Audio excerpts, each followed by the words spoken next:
Time for that opening segment. Here, as with any other racetrack, there's something always cooking when you visit the backstretch. Here, it's families. And without a family, there wouldn't be horse racing, because this is a sport that's all about a family affair. Let's visit with one of those trainers, Rob Gilker. I was forced into it through child labor through my parents. Actually, more my sister and brother were forced into it. I'm the only one that kept on with it. My dad was a trainer. We'd come down to the racetrack and Lansdowne. I'd get hung on the hot walker behind some horses, and they'd walk around and I'd keep them going if they wanted to stop. I actually did computers and stuff through high school and stuff. I was kind of into that and doing a lot of programming and stuff. Silly me, I decided that it was taking too much time to do all that kind of work, hours of the day, so I picked something else that took longer to do, and that seems to be horses. Having a family in the visit, did it make it easy for you? It's nice having my wife to gallop the horses and take care of the horses. She gives me so much information, it's ridiculous. It's a twofold job for her. How does she combine them all? It takes a lot of dedication, because she's a mother as well. She takes care of the horses as well as before Shane came along as well, so she's just working both ends of the clock continuously. He's always at the races with you. How important is it to have him involved? He converts a lot of people into liking kids, I know that. There's been people that would see him and, little kids, they'd stay away from little kids, but he wins them over.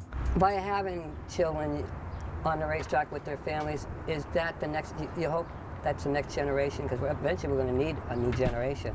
Yeah, there's not too many replacements coming up. Like I replaced my father, and Barb Heads and the Andersons are around because of their parents, and we don't see too many of them around. Most of them want to be agents now. A lot of hard work to training a horse, a lot of time put in. How valuable is for your stable that you are a blacksmith? I like to think it's pretty important.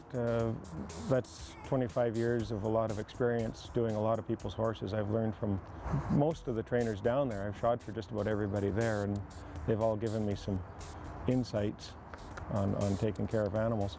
A typical day for a trainer? Currently we're starting, well, the alarm clock goes off at 3:45, and the first horse is on the racetrack at 5 o'clock. We live 3 minutes away, so we can sleep in a bit to 3:45. I don't know what the people in the valley have to do. We're there all day long. The horses get left alone basically between 1 and 3.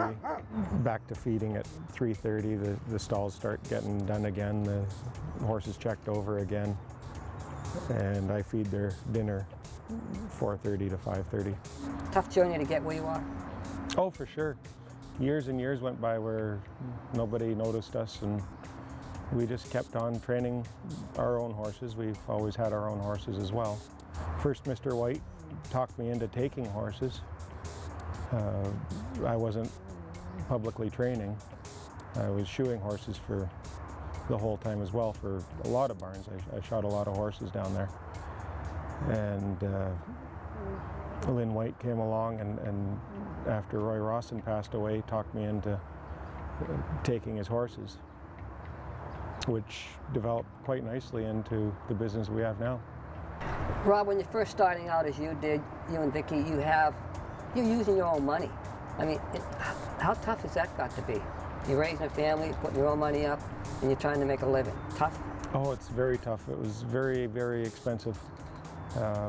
We've had some horses that were good quality horses that had to be retired that we had a lot of money into, but you've got to do right by your horses, so I guess that's where we are today because of it. But I know it's been tough to swallow some of these, $10,000, $15,000 losses.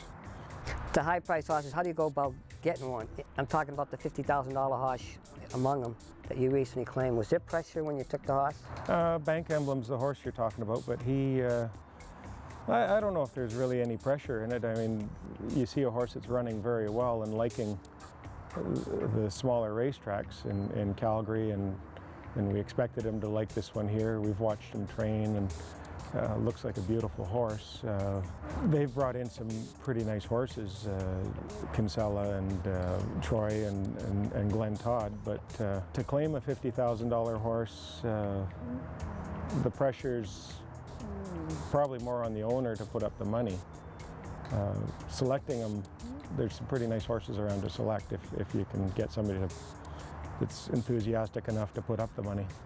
I want horses that the owners can have fun with. They're coming to have fun at the races, watch their horse run, be a contender. So you want to be able to get a horse that can run back in races that will go.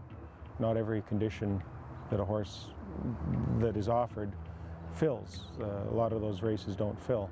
Sometimes you have to look lower, but if it's a competitive horse, you know, people want to have fun. It's about getting in that winner's circle and the like, and cashing tickets on their horses. You've invested a lot into the sport. What are you hoping to see down the road for horse racing in general in British Columbia? Hopefully we see the pendulum swing back where people want some action for their money. Anytime I've gone into a casino and I watch people sitting playing blackjack and they're playing 3 or 4 hands in front of them and they're resting their heads, their chins in their hands, betting hundreds of dollars and not changing any expression. Gosh, all they have to do is come and bet $5 on a racehorse and be part of the action coming down the lane, cheering it on. It's such a rush. I wish people would rediscover that it's actually fun. Which brings the point, what do you enjoy about training? What's the enjoyment of training? I guess being in front, coming down the lane. It's an awful, awful rush that we're hooked on.